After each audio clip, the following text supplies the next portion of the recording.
마태복음 24장 1절에서 14절 말씀입니다. 1절 예수께서 성전에서 나와 걸어가시는데 제자들이 다가와 성전 건물을 가리켜 보였습니다. 성전에서 나와 걸어가셨다.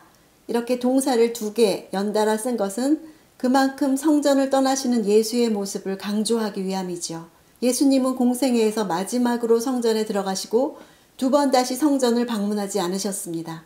또한 성전을 나오신 직후에 예루살렘 성전 파괴를 구체적으로 예언하심으로써 그곳에 더 이상 하나님이 계시지 않고 오히려 하나님의 심판을 피할 수 없는 장소로 전락해버렸다는 사실을 암시하고 계십니다. 실제 동물 제사가 드려지던 성전은 제물의 실제이신 예수께서 십자가에서 단번에 대속의 제물로 드려짐으로 더 이상 존재할 의미가 없어졌죠. 2절 예수께서 물으셨습니다. 너희는 이 모든 것이 보이지 않느냐? 내가 진실로 너희에게 말한다. 여기에 있는 돌 하나라도 돌 위에 남지 않고 다 무너져 내릴 것이다. 당시 성전은 제3성전으로 불리는 헤롯 성전이죠. BC 19년에 착공되어서 AD 63년에 완성되었습니다.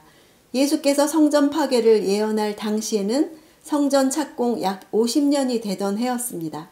이때는 성전 본체와 뜰이 이미 완공되었고 외벽이 한창 공사 중일 때였습니다. 백색 미석으로 되어 있고 각각의 돌은 엇갈려 쌓여 있어서 멀리서 보면 마치 성벽에 파도가 이는 것 같이 아름다웠다고 합니다. 돌의 전면에는 멋있고 화려한 그림들이 조각되어 있었다고 합니다. 마치 황금으로 장식된 백색 대리석의 거대한 산과 같다 이런 말을 들었다고 합니다. 그러므로 이런 성전이 파괴될 것이라는 주님의 예언은 더더욱 믿겨지지 않았을 것입니다.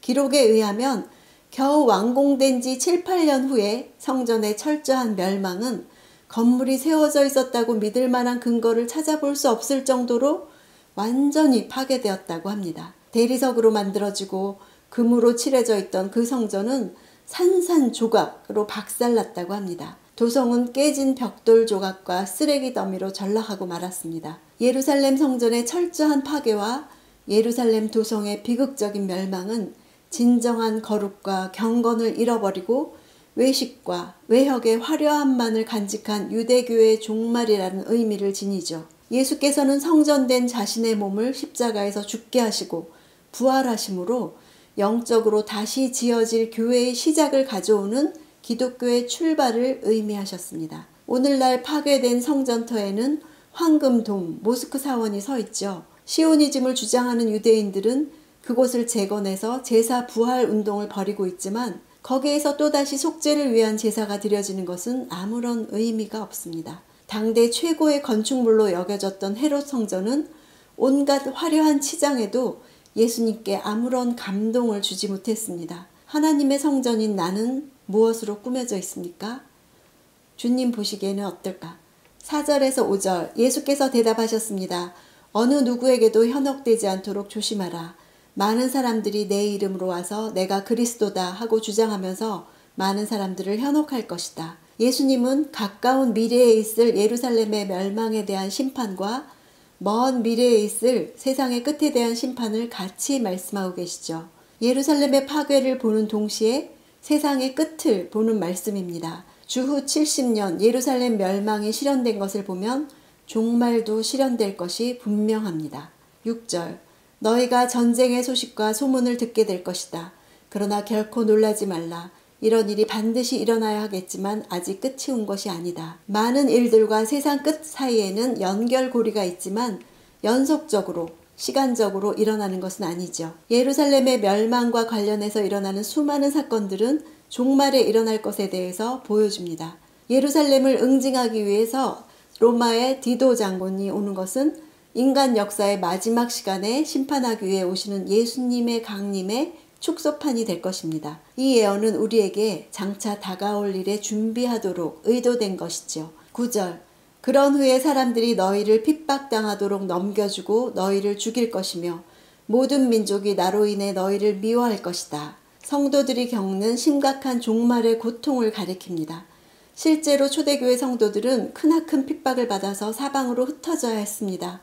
또한 네로나 도미티안과 같은 로마 황제들은 약 250년에 걸쳐서 기독교인들을 대대적으로 박해했고 수없이 많은 신실한 그리스도인들을 불에 태워 죽이거나 동물의 먹이로 던지는 등 갖은 고통을 가했지요.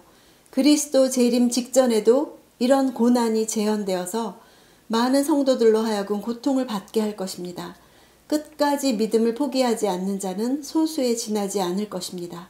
10절 그때 많은 사람들이 시험을 당하고 서로 넘겨주며 미워할 것이다. 시험을 당한다는 것은 장애물에 걸려 넘어질 것이란 의미입니다. 사람들이 가해오는 핍박과 박해와 미움과 거짓 그리스도들에 의한 미혹, 여러 가지 환난들입니다. 이런 것들로 인해서 적지 않은 사람들이 신앙을 떠나게 될 것이라고 하십니다. 12절 불법이 더욱 많아져 많은 사람들의 사랑이 식어갈 것이다. 거짓 선지자들은 거짓 그리스도를 옹호하는 자들입니다. 그들은 하나님에 대한 성도의 사랑과 열정을 식어지게 할 것입니다. 요즘 우리에게 거짓 선지자들은 이 세상의 운명이 하나님이 아닌 거짓 그리스도에게 있다고 주장하는 자들입니다. 현상을 분석하고 정보를 주고받으면서 이런 때 하나님의 말씀을 믿고 기도하는 것은 시세에 맞지 않다고 생각하게 해서 마음에서 하나님을 떠나게 합니다. 내 손에 성경 말씀을 붙들고 묵상하는 시간이 많습니까? 아니면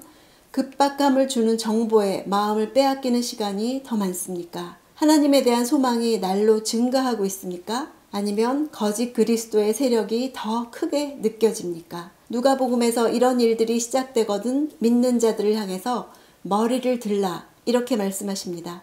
너희 구원이 가까웠느니라. 이런 현상들이 일어날수록 내 주위에 구원받지 않은 사람들, 그래서 두려워하는 사람들을 생각하고 구원을 위해 집중해야 할 것입니다. 13절 그러나 끝까지 굳게 서 있는 사람은 구원을 얻을 것이다. 굳게 서 있다는 것은 계속해서 남아있는 것을 뜻합니다. 무거운 짐이나 견디기 힘든 박해 상황에서도 그 자리를 이탈하지 않고 자기 자리를 고수하는 것을 나타냅니다.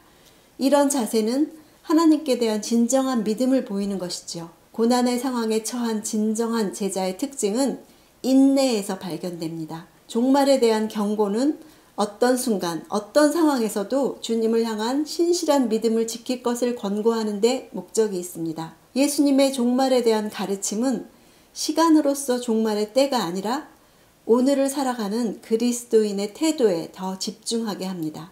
14절 그리고 이 하늘나라 복음이 온 세상에 전파돼 모든 민족들에게 증언될 것이다.